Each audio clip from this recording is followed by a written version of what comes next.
They are known as Los Chapitos, the four most trusted sons of the world's most notorious drug kingpin.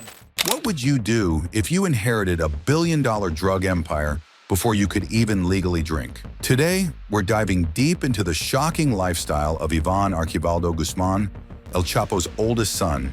And trust me, what you're about to see will blow your mind.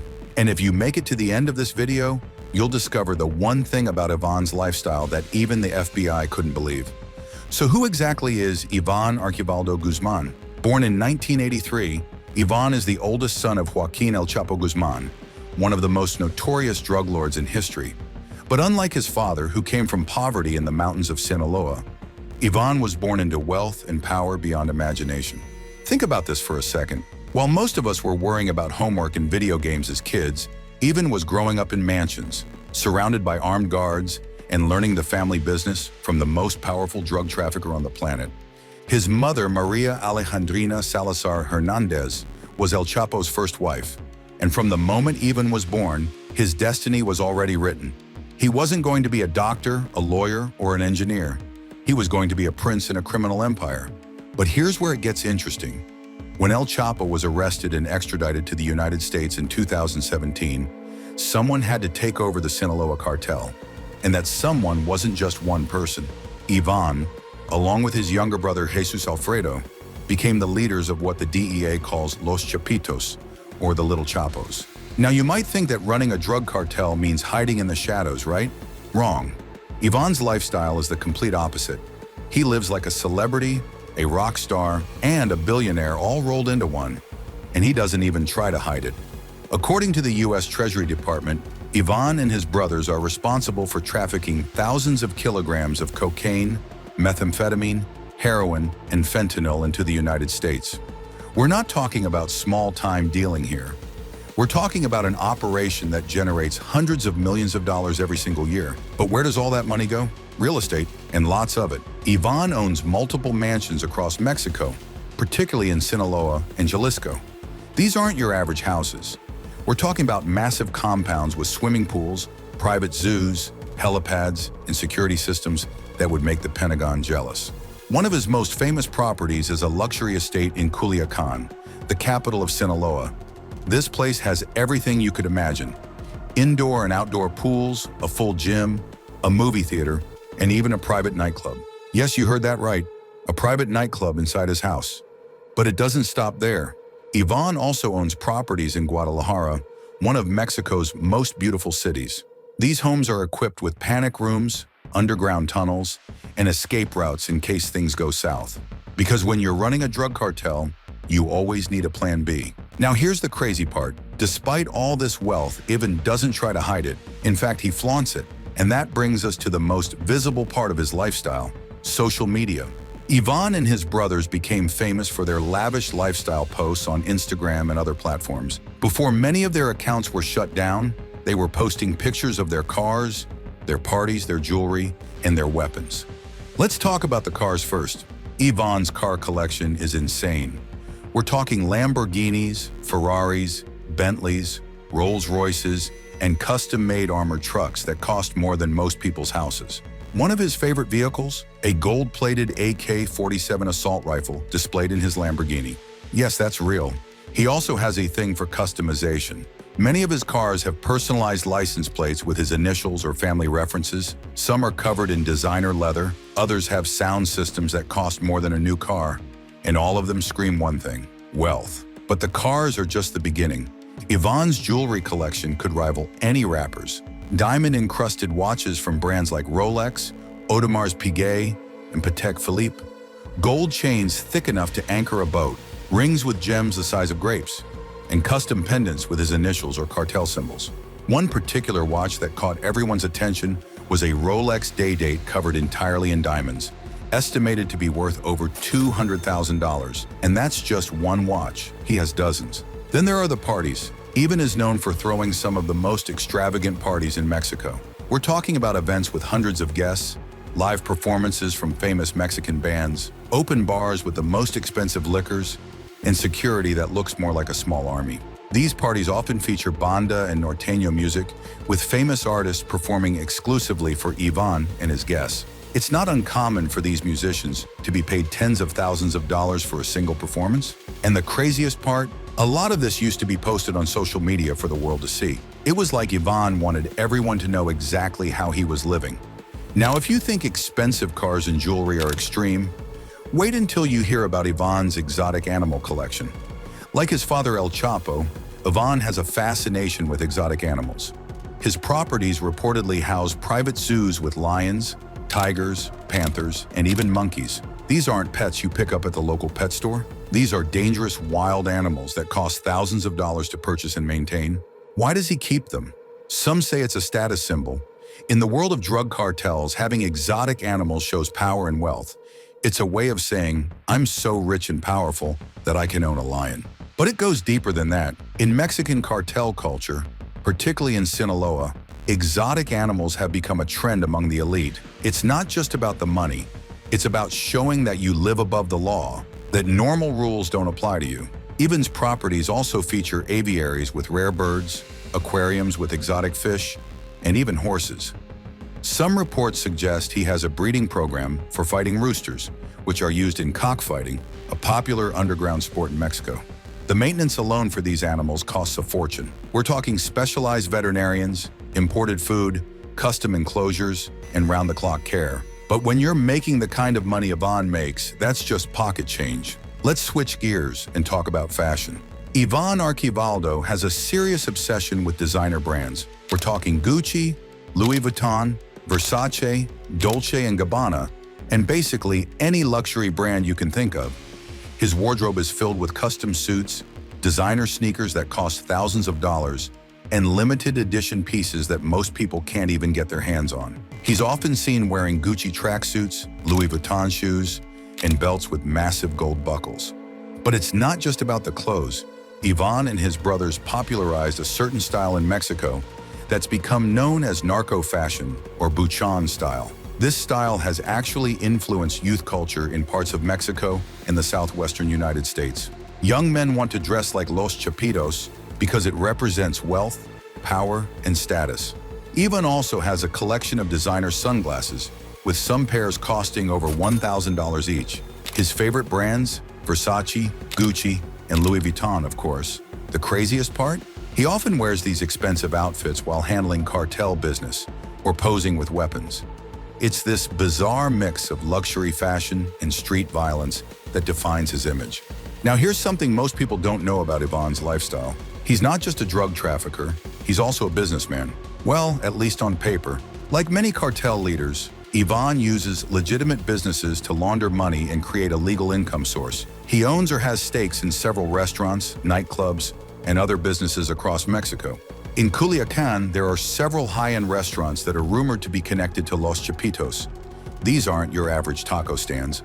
We're talking upscale establishments with imported wines, gourmet menus, and prices that would make most people's jaws drop. He also has connections to several nightclubs in Sinaloa and other parts of Mexico. These venues are known for attracting celebrities, musicians, and anyone who wants to be seen as part of the elite. Security at these clubs is extremely tight, and there are often more guards than guests. But the most interesting businesses are the seemingly normal ones: car washes, construction companies, real estate firms, and agricultural businesses. These are classic money laundering operations that allow Iván to take dirty drug money and turn it into clean, legitimate income. The Mexican government has tried to shut down many of these businesses and seize his assets, but it's like playing whack-a-mole.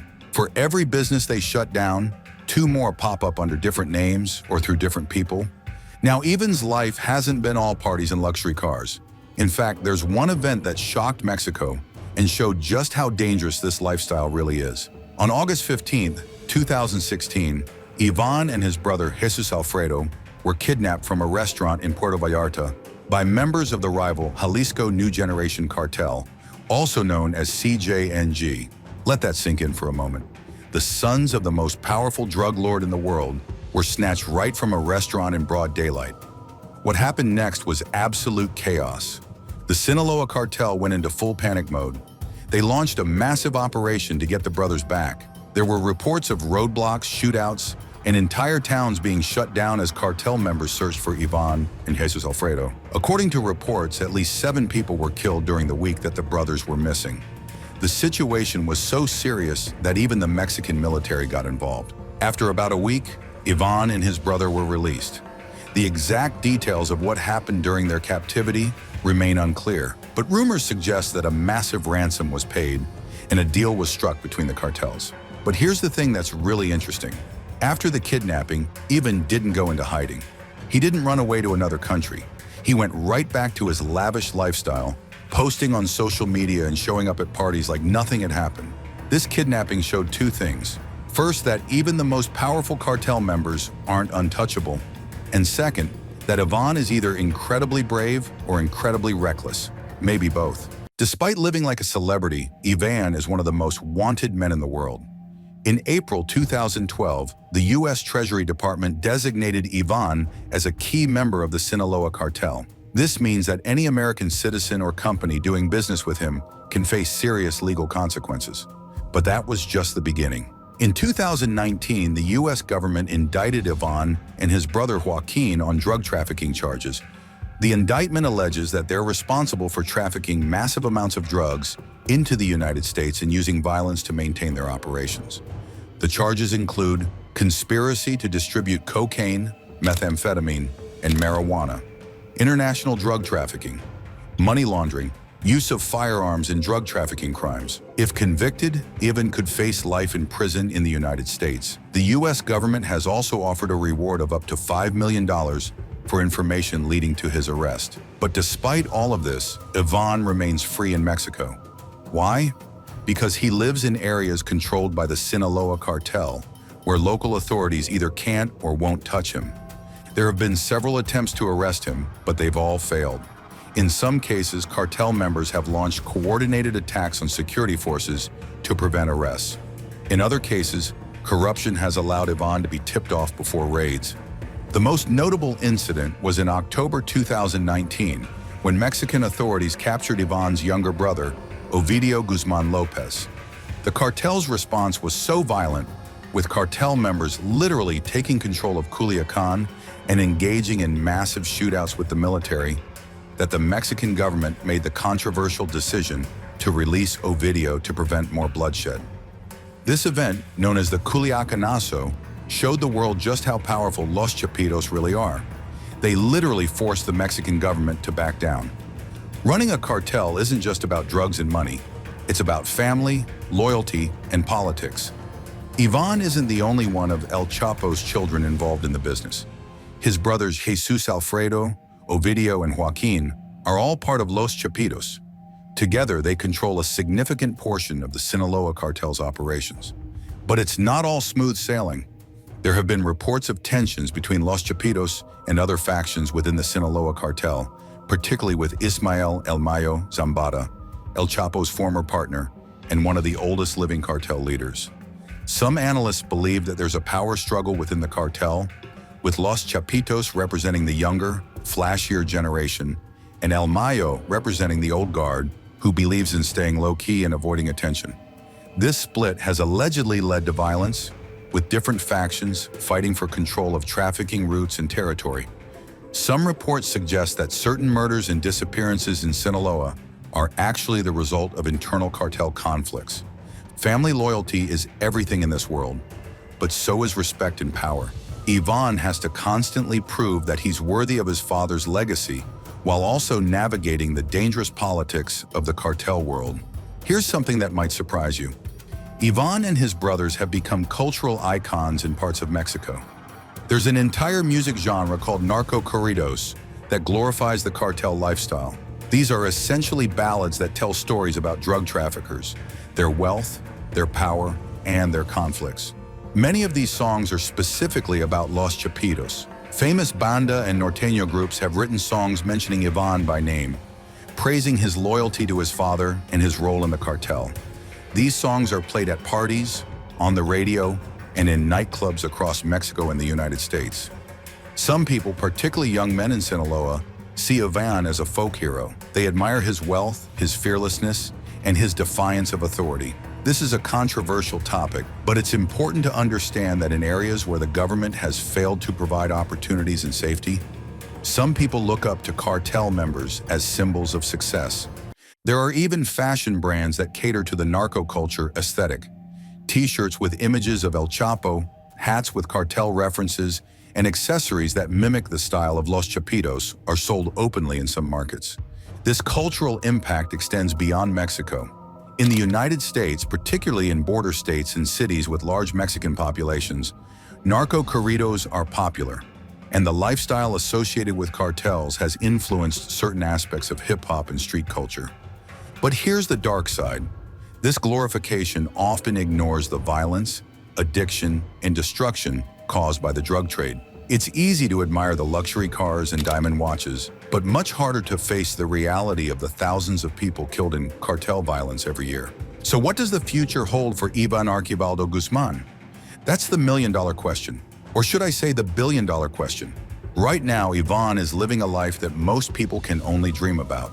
He has more money than he could spend in 10 lifetimes, luxury homes, exotic animals, and power that rivals some politicians.